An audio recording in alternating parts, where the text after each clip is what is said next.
छठ में एक दवा से कुछ नहीं होगा।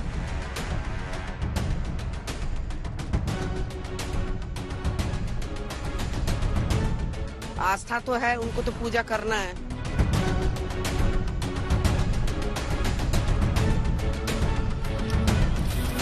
हमारे लिए पवित्र है।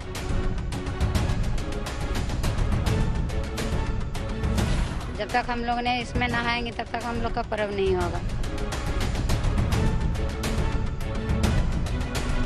ऊपर वाला की कृपा से, वही देवता देवी देवता की कृपा से हमें कुछ नहीं होता है। दिल्ली को लंदन और यमुना को थेम्स बनाने के वादे पर छली गई जनता के पास सिवाय छठी मैया पर भरोसा करने के कोई चारा नहीं। इसीलिए यमुना में प्रदूषण के उफनते झाग के किनारे आस्था का दीपक जलाकर व्रत शुरू कर दिया। पर्व दुनिया में हजारों होंगे, महापर्व की पहचान सिर्फ छठ की है। नहाए खाए के साथ शुरुआत होती है। बहते जल में स्नान करके व्रत के संकल्प को धारण करके शुरुआत की परंपरा है। उसी परंपरा को निभाने के लिए व्रती महिलाएं यमुना में इस काले झाग के बीच स्नान के लिए लाचार हुई।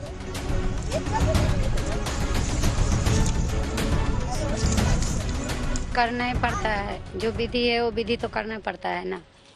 जब तक हम लोग ने इसमें नहाएंगे तब तक हम लोग का पर्व नहीं होगा।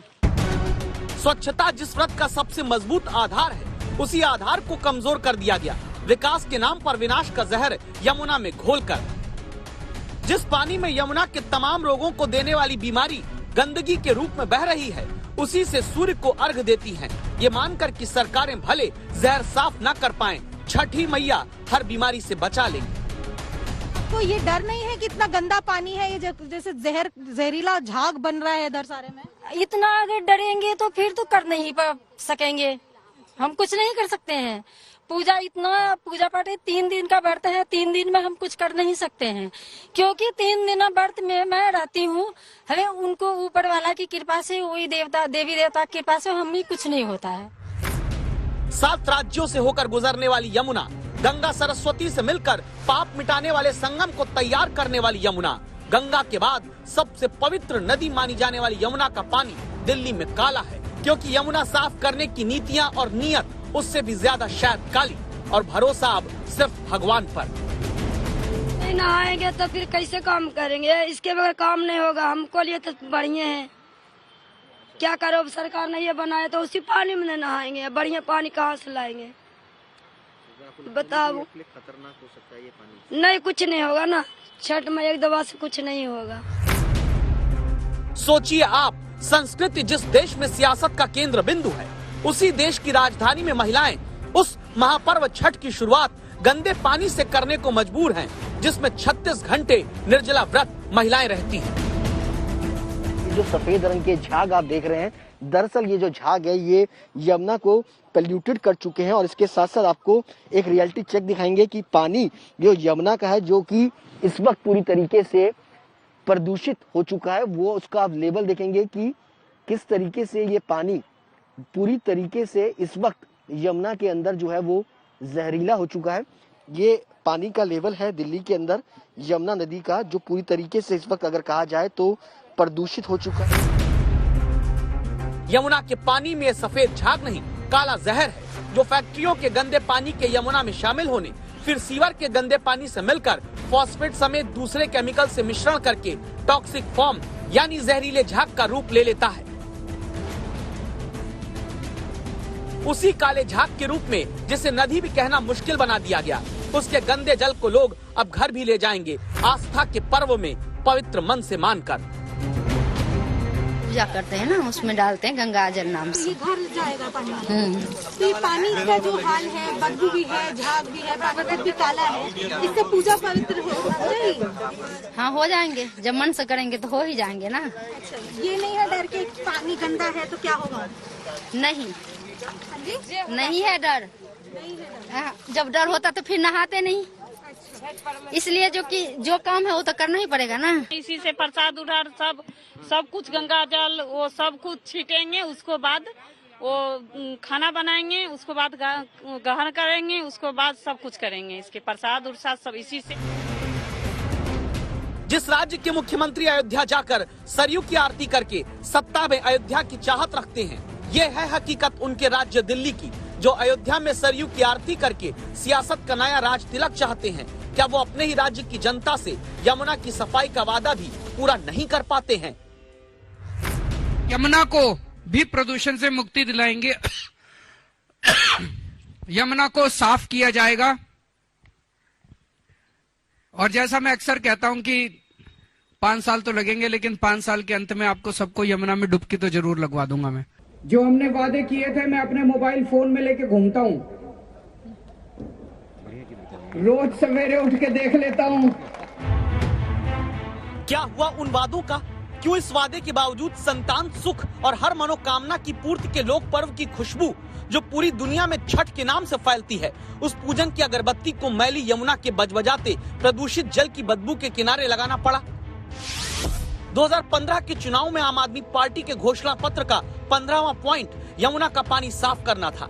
ऐतिहासिक जीत के बाद 6 साल पहले अपने पहले बजट में केजरीवाल सरकार ने 5 साल के भीतर यमुना साफ करने का लक्ष्य भी बताया। दावा है कि उसके बाद 4 साल तक यमुना की सफाई के लिए बजट में 1 रुपए नहीं दिया गया।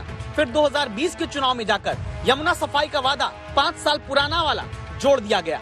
2021 के बजट में जाकर फिर से 3 साल के भीतर यमुना को पूरी तरह साफ करने का लॉलीपॉप दिया गया। वरना क्यों छठ व्रत देश की राजधानी में करने वाली महिलाएं जब आंख बंद करके ध्यान सूर्य का करती हैं, तब पैर उनके प्रदूषण का पानी पखारता। जनता से यमुना साफ करने का वादे करके यूं ही आंख बंद कर दी गई। सत्ता मिलते ही कौन सी यमुना, कौन सा पानी की कहानी बन जाती है। इस कहानी को अभी 2 हिस्सों में सोच कर देखिए। एक मुद्दा है यमुना का प्रदूषण और दूसरा है पूजा के लिए फिलहाल साफ जल यमुना किनारे न दे पाना। और इन दोनों मुद्दों में राजनीति ने सब कुछ ज्यादा मैला किया। केजरीवाल सरकार दावा करती है कि छठ पूजा के लिए उसने दिल्ली में 1000 जगहों पर गड्ढे खुदवाकर वहीं पर साफ पानी का इंतजाम कराया, लेकिन बहुत से लोगों की आस्था है कि अस्थायी इंतजाम की जगह नदी में स्नान करके ही व्रत करना है। आस्था तो है, उनको तो पूजा करना है। डर सबके लगता है, मगर भगवान के डर जोगते हैं हम लोग। भगवान के नाम से हम लोग यहाँ अर्घा देने आ जाते हैं। अब यमुना तो साफ नहीं, तब मनोज तिवारी बीजेपी के सांसद यमुना किनारे पहुंचे, सवाल उठाते हैं कि सफाई क्यों नहीं हुई।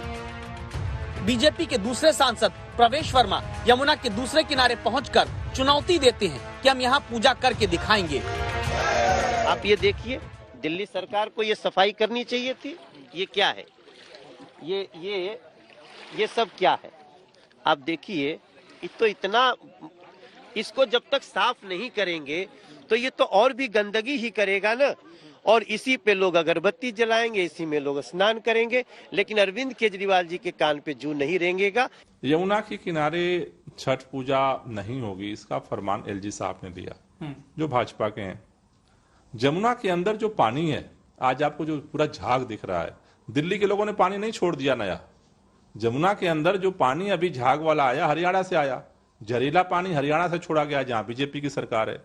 तो पहले जो है घाट पे मना किया गया, फिर 2 दिन पहले जहरीला पानी छोड़ा गया हरियाणा से, जहां बीजेपी है। और बीजेपी के सांसदों को आज घाट पे पहुंचा करके बाइट दिलवाई गई। जब उनको वोट चाहिए तब तो आप उनकी वोट के लिए कोई भी झूठ बोल देंगे, और जब उनका त्योहार आता है तो पाबंदी लगा देंगे। तो ये तो बर्दाश्त नहीं किया जा सकता। राजनीति यही है। दिल्ली में यमुना किनारे अभी छठ पूजा पर रोक DDMA यानी दिल्ली डिजास्टर मैनेजमेंट अथॉरिटी ने लगाई। तय किया कि यमुना के किनारे छोड़कर कुछ तय जगहों पर पूजा होगी। DDMA के चेयरमैन कौन है? दिल्ली के उपराज्यपाल है। दूसरी तरफ दिल्ली में यमुना मैली है तो केजरीवाल सरकार उसका ठीकरा हरियाणा पर फोड़ती है, जबकि हकीकत में 1376 किलोमीटर के सफर में यमुना नालों के कारण सबसे ज्यादा प्रदूषित दिल्ली में ही है। धार्मिक प्रतीकों की पवित्रता बचाने की लंबी लड़ाई है। जिन्हें लड़कर साथ में लड़ना चाहिए वो यमुना पर छठ में ही लड़ते रहे। ऐसे में राजनीति को छोड़ क्या ये संभव नहीं हो सकता था कि फिलहाल गंदे पानी में पूजा की जगह शुद्ध जल का प्रयास किया जाता? अमित भारद्वाज, अनिशा माथुर और पंकज जैन के साथ सुशांत मेहरा, दिल्ली आज तक।